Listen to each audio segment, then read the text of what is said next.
कौन सरवन? आजकल हाँ तू तो आजकल का सरवने कुमार बड़ा। हाँ मेरा रू के चलते मैं के गरिया देना जो मन करता लेकिन बारे सरवन कुमार लाख उनकर मेहरारू उनकर माई बाबू के सतावे लेकिन श्रवण कुमार इतना नौजवान भाई बैठल हुआ एगो बिरहा में एक कहानी में एगो नई खोज तोल गम दे देते आवा तो स्वर बना के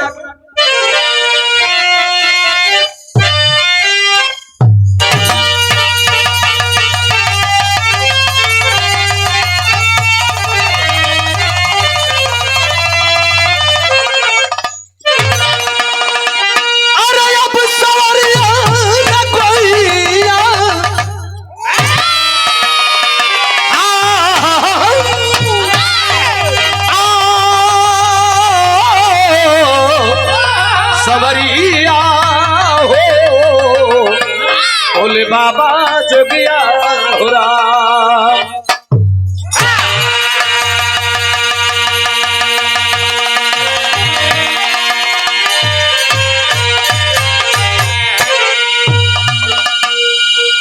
तीर्थ गमन अंधा अंधी को लेकर किए प्यास से तन हो व्याकुल तरसने लगा ले कवंडल अगन बन भ्रमर है किए देख पानी को हृदय तरसने लगा मृग समझ राजा दशरथ निशाना लिए आंसू की धार आंखों से बहने लगा माता पिता का सेवा श्रवण ना किए तब तक दुनिया से नाता है टूटने लगा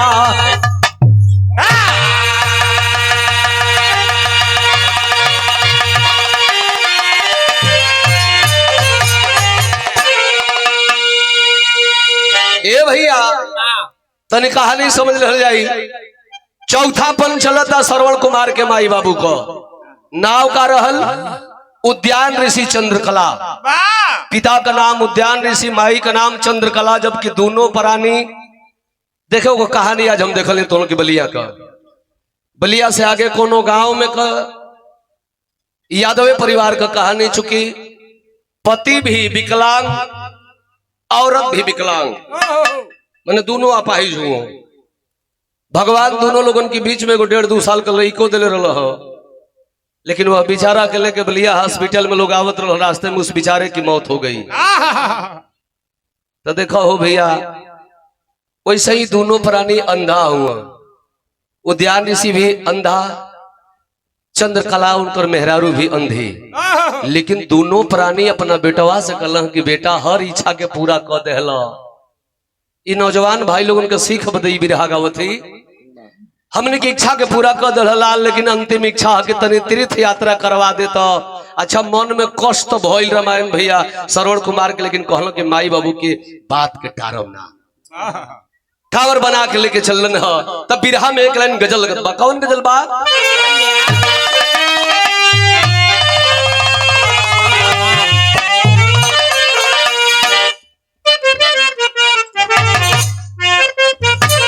उहे गजल बा अरे ऐसा पहली हाँ ऐसा पहली बार हुआ है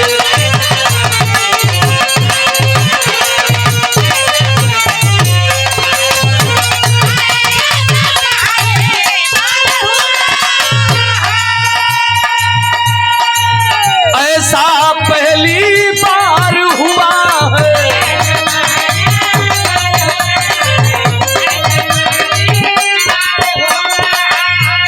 और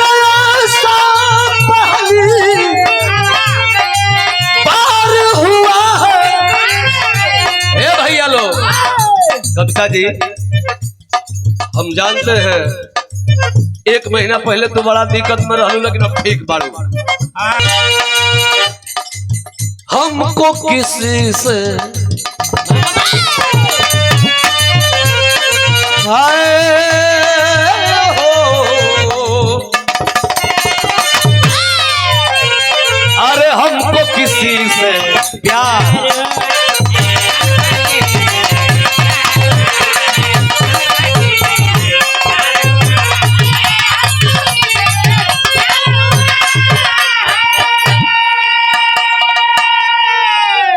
लेकिन बिरहा सुने वाला भैया लोग भाव लगता बिरहा में कि अरे जिसने जैसा, अरे जिसने जैसा काम किया है,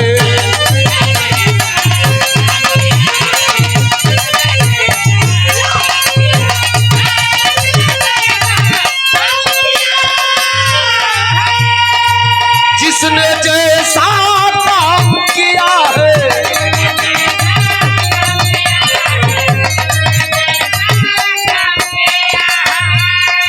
और जिसने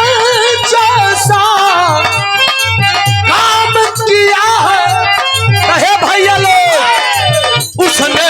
उसने उसने वैसा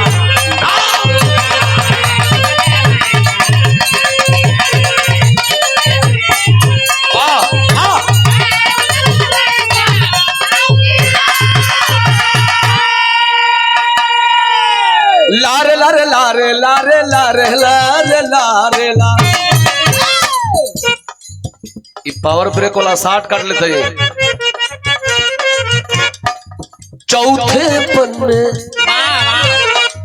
चौथे पन में माता पिता का तो सपना है,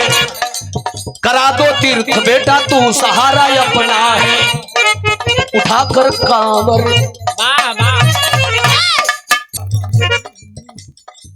चौथे पन में माता पिता का तो सपना है, करा दो तीर्थ बेटा तू सहारा अपना है, उठाकर कांवर चलू दिल में बात ठान लिया, करूंगा इच्छा पूरा बात को हम मान लिया।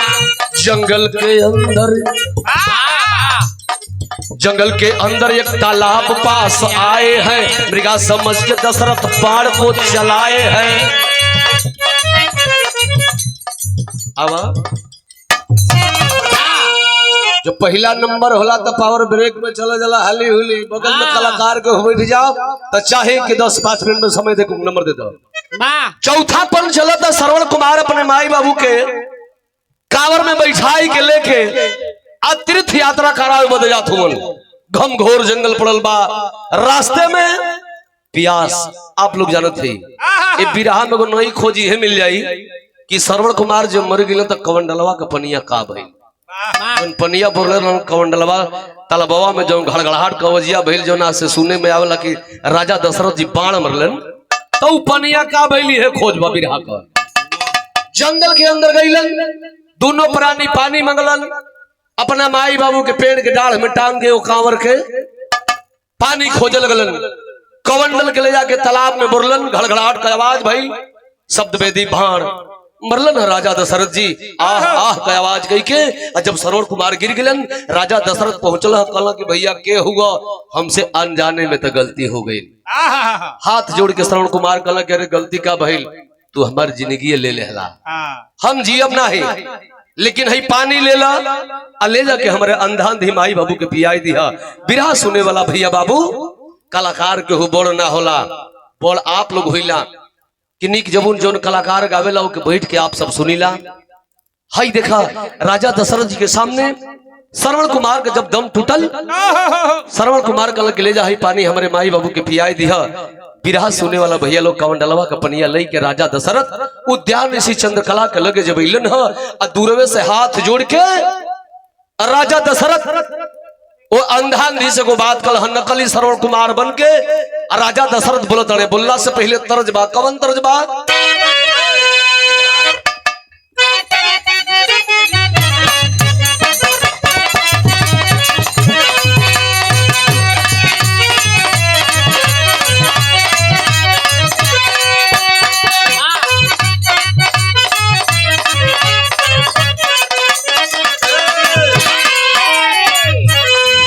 मन करो ताकि तनी खजड़ी बजा लो ना।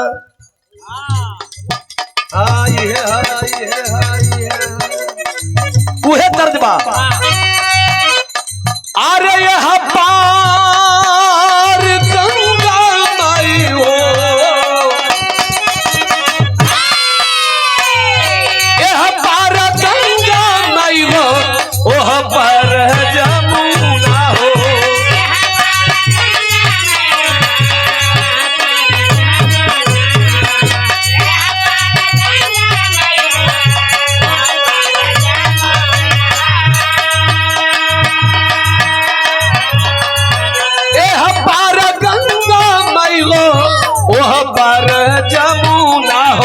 बिचवई में मला हमरे रजऊ बिचवई में देवट हमरे रजऊ तेरा डलुआ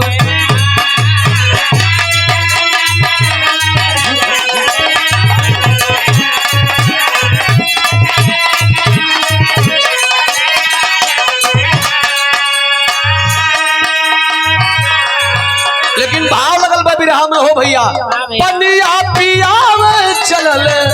दशरथ रह जाना हो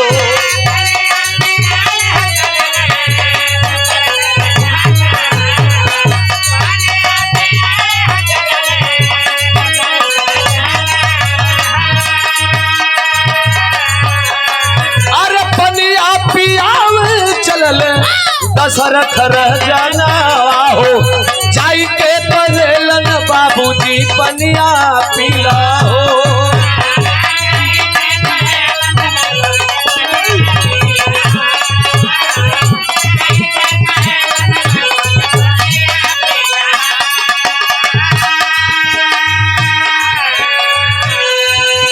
अंधी के सामने राजा दशरथ जी जाए के कहदड़ गे माई ए बाबूजी हम पानी लेके आ गए लो जा पी लो जा आज ही पिए के बतिया कैलन ह अंधा अंधी कहलन का कहलन कहायत न कैला तेरी कहायत न कैला तेरी पूछलन कहराना हो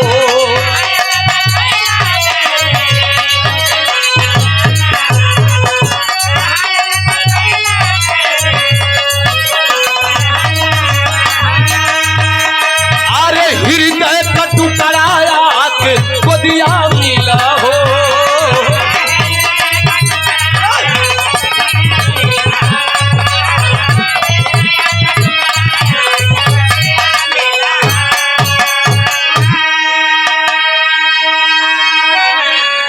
अरे बेटा सरवण कहाँ रहा भैया थोड़ी घड़ी और नाइल तो हो भैया तो हमने के दोनों प्राणी है जंगल में पानी के बिना तड़प तड़प के मर गई जा लगे आओ बाबू आओ बेटा गले से लग जा आज यही गले से लगे कहलन तब राजा दशरथ जी का पुछटा सरक कहल क्या रे दादा बजाओ बंद कर मर्दवा फूक दे तो मैं रतिया का ढोकल है रतनपुरवा कहल कि बेटा तनी लगे आवा राजा दशरथ जी डराए लगल हाथ जोड़ के कहल के हे बहन हे चंद्रकला बहन हे उद्यान ऋषि हम तोहार बेटा श्रवण कुमार ना हई हम अयोध्या का राजा दशरथ हई हमारे हाथ से पाप हो गइल बा आई पनिया लो जा पी ले जा बिरहा सुने वाला भैया लो केहू के बेटा के मुआ के तू जई बहु करी माई बाबू के पानी पिए तो माई बाबू पानी पिए दोनों प्राणी शराब दिल करे दशरथ तेरे हाथ से पाप हुआ है तेरे हाथ में जो पानी है वो पाप का पानी है उस पानी को हम कदापि पी नहीं सकते लेकिन अपने बेटा के वियोग में तड़प तड़प के हम दोनों प्राणी मरेंगे और तुझे भी श्राप दे रहे कि तू भी एक दिन तड़प तड़प के मरेगा जो राम जी बने गए तो दशरथ जी की मौत भई आज ही देखा राजा दशरथ कमंडल का पानी लेके झंखत हुए अंधा अंधी दोनों प्राणी दम तोड़ देलन तब बिरहा में टेरी के भाव लगिल मास्टर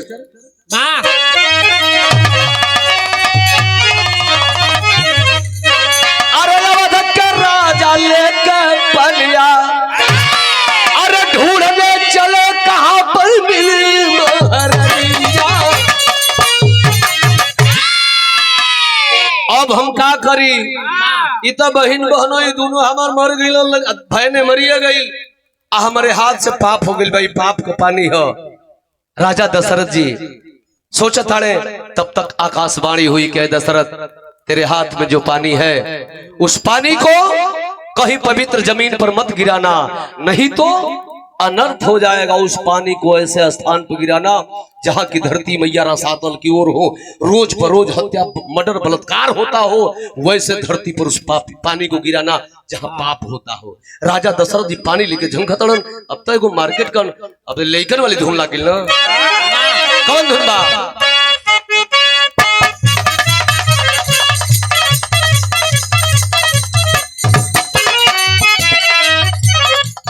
बारे नहीं रहुआ कभी प्यारे लाल का लिखल गीत बा अरे का छटकेलू एहे गोरती मन ए गोरती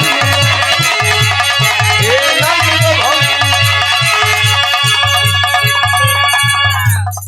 काहे न तू ताकेला खाली भौजी में रहल तो ताकत रहल।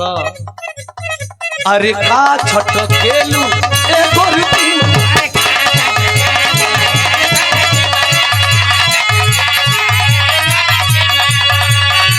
चढ़ल पानी केवन छाड़ दे भइल बारू गोलगप्पा ए भौजी जवानी में छक्का लगाई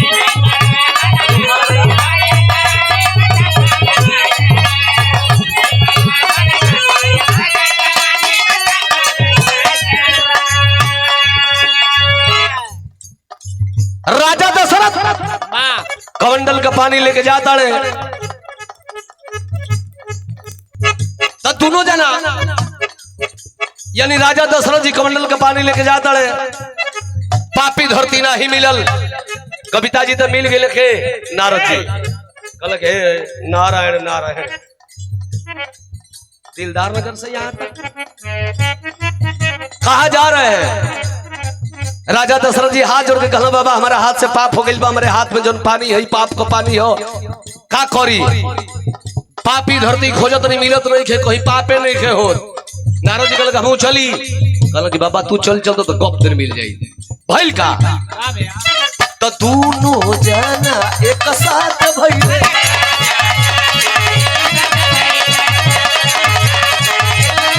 अरे घुमत घुमत सिहराई गइले पहले बारो भारी पतला ए राजाई बकिया सुनत घबराई गइले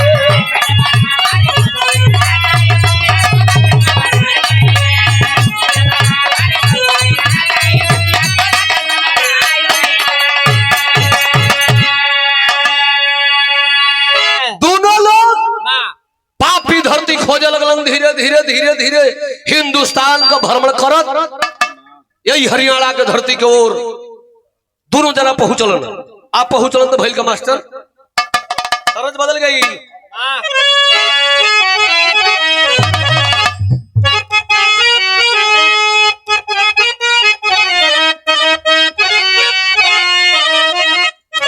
तरज के छोड़ दो दोनों जना घूमत ना ना ना दोनों जना घूमत गए देखो कलाकार के सलाह की होकर चाहिए नहीं कि हमके नंबर मिले तो हम ही कर दी कालाल जी भैया दोनों जना जात हुआ तो घटना घटल का सामने देखत हुआ का देखलन कि 10 बजे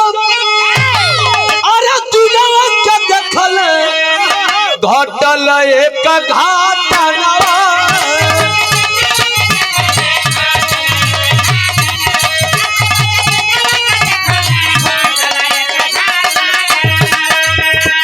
सर्प काट दिहलस ये भैया सर्प काट दिहलस ये भैया आँखी के हो सामनवा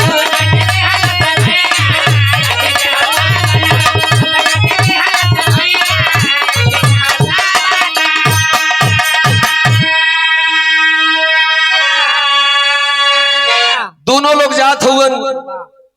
एगो पुरान आदमी बैलन के नाद ही के अहर जोतो ताणे अहर जोतो थुआ इलमहरे चौक बा उत्तर से दक्षिण ले अब बुढ़ऊ और से उत्तर वाला कोना और से फड़हिया जोता ताना दक्षिण वाला कोना पर उनकर जवान बेटा एक ही बेटा जोन कोन कोड़ता कुदारी लेके तबले वही कोनवा पर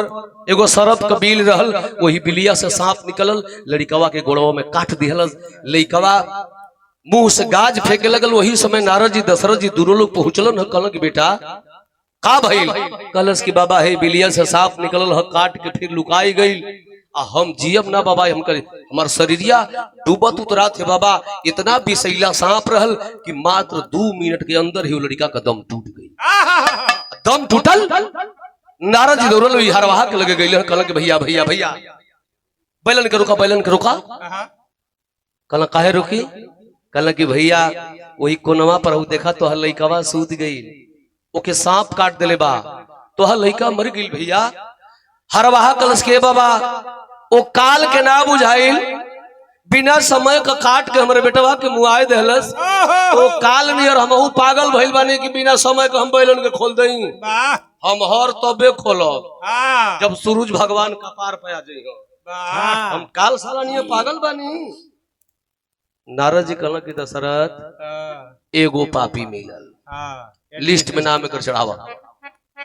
एकरा जिंदगी का लाठी टूट गई कर लइका मर गई बुढ़वा हर जोती अब तनी चले करी गौवा में देखिए तो गौवा वाला कैसन माला समरी बिरहा के आखिरी तरह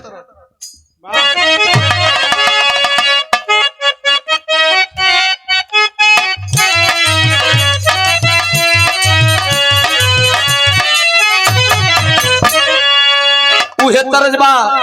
कि नारी के करनावा भरा थरी बनी कैले जोगिया रे बनी कैले जोगिया हो नारी के करनवा भी किया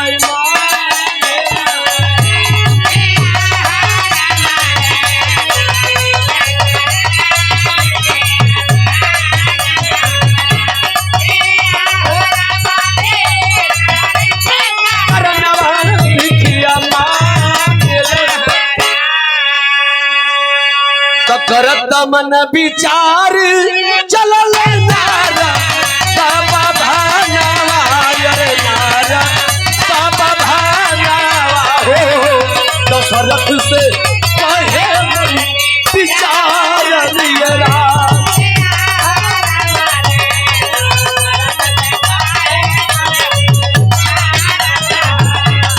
किया हो राम रे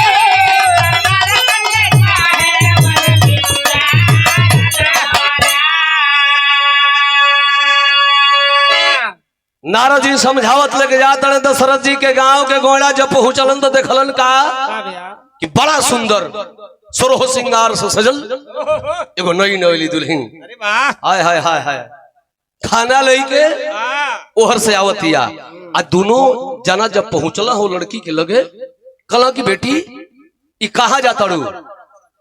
कलश की बाबा ई खाना हम लेके जाते हमारे ससुर जी गइल बना हर जोते आउ जौन सिवनवा में जोतत हुआ वो हमार ससुर जी हुआ आ वही खेतवा में हमार बलमुआ गइल बड़े हमार राजा जी गइल बड़े हमार आदमी गइल बड़े कौन कोड़े नारद जी कहल के बेटी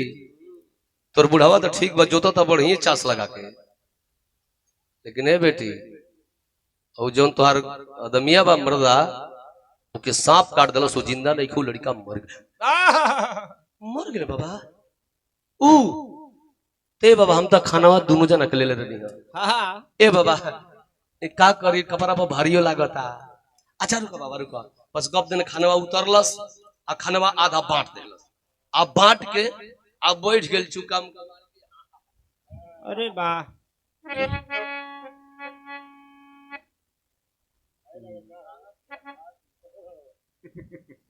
सानतिया खातिया नारद दशरथ जी से कहतिया का कहे सर्प जे के कटलस मोर सजनावा रे होवे मोर सजनावा हो आना जाइब कुल परिभान आयरा उन परिभान किया हो रामा रे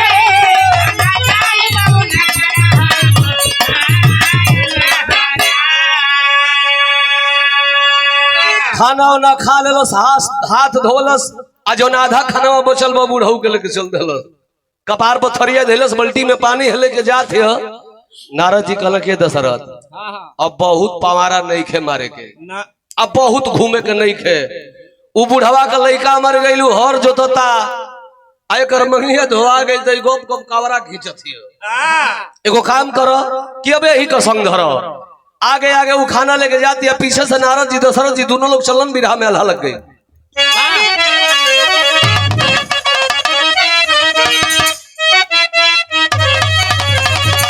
अरे तो होला अधर्म जौनी अरे गौआ नगरिया बाबू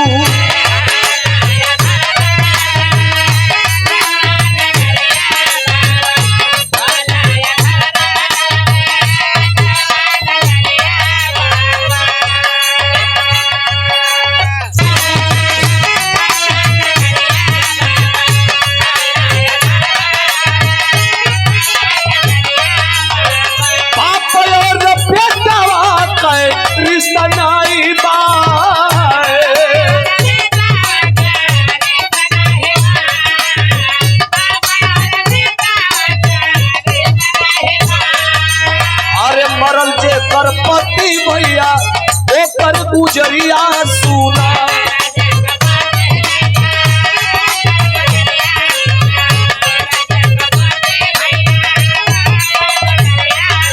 और नहीं खपरवा होता हनवा पइल आए।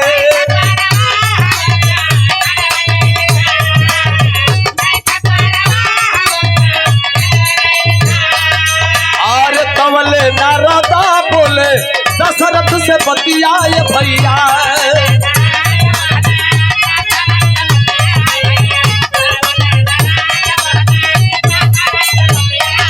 और तेरे चली लगावा दे पनिया के गिराए।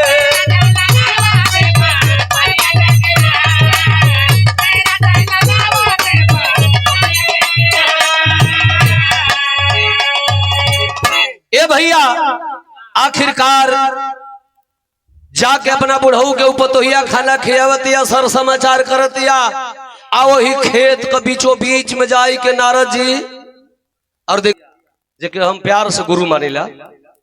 कोनो चेला से कुछ भइल बा, कोनो गवैया से कहल बड़ा कि तोरा नहीं चेला 500 बड़ा सा हमर छतिया पर चढ़ के गावलो से उहे बतिया उछड़बी तो हमहू कह दो कि हां तो हमरो 500 चेलाइन बाड़ी से करे जावा पर चढ़ के गावा तड़ी से। हां ना जानते बड़ू श्रीकांत लंठ बाबा का अभी बतियो वायरल हो गई, चारों ओर से फोन आओ तो कहले भैया वो हंसी मजाक की बात है, ये यूट्यूबर सब बदमाश है,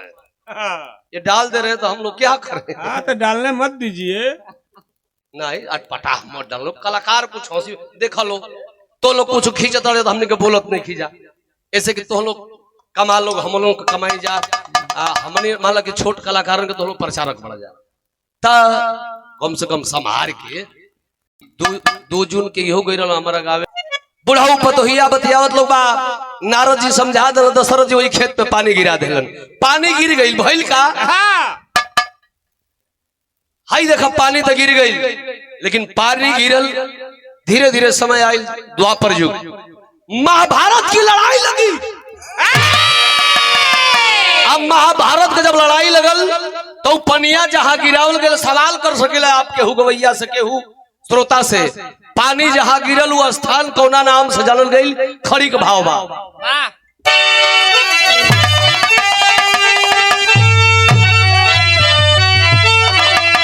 अरे तब पानी गिरल जवन कुरुक्षेत्र काल हो गई, तब महाभारत के समय में लाल लाल हो गई।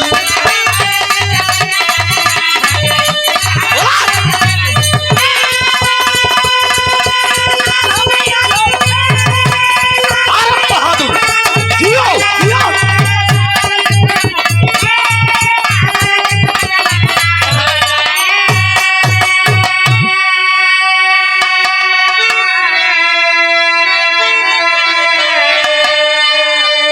पानी गिरल जवन कुरुक्षेत्र काल हो गई, महाभारत के समय में लाले लाल हो गई। जहां वह पानी गिरा था वहां की जमीन दलदल बन चुकी थी। लड़ाई के मैदान में उसी दलदल जमीन पर कर्ण की रथ फंसी थी। भगवान श्री कृष्ण ने अर्जुन का आह्वान किया, आदेश किया कि अर्जुन कर्ण को मारना चाहते हो तो मार लो, क्योंकि उसकी रथ फंस गई है। अर्जुन जी हंसे लगल कहा कि प्रभु फंसे हुए इंसान के ऊपर यह अर्जुन वार नहीं करता। भगवान श्री कृष्ण जी कहल कि कहत नहीं तो मारी लो, नहीं तो मार दे कि जुड़ा जाइब। जहां रथ होकर बाहरा निकल कि तोहर खानदान के नाप दियो अकेले। भगवान श्री कृष्ण ने आदेश दिया, क्यों दिया कि भगवान श्री कृष्ण को कहानी मालूम थी। क्या मालूम रहल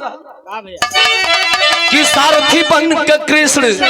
तहिया हाकत रहल रथिया, अरे ये कमंडल पानी वाली जानत रहल पतिया।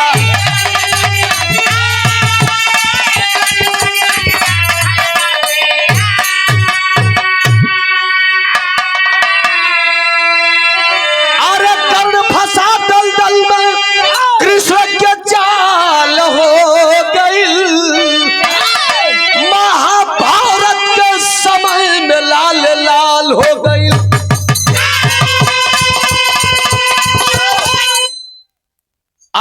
माई बाबू भगवान श्री कृष्ण जी आदेश दिलन, रथ पर फंसा था कर्ण, कर्ण का वध हुआ। वह जगह आज भी कायम है। जे भी भैया जाला हरियाणा, पंजाब, लुधियाना के ओर, तो रास्ते में कोई स्टेशन पड़ेला, कौन? कुरुक्षेत्र। वही जगह कुरुक्षेत्र का मैदान बना और कर्ण मारा गया। जिस जगह पर पानी, वह पाप का पानी गिरा था। बिरहा समाप्त हो गई। आखिरी लाइन, जय जखार गुरु जदू लौटन, अरे जय जखार गुरु जदू लौटन, किलहर फुलवारी, श्री नारायण गंगा सागर, श्यामलाल गुणकारी, अवध के राजा लेके बलिया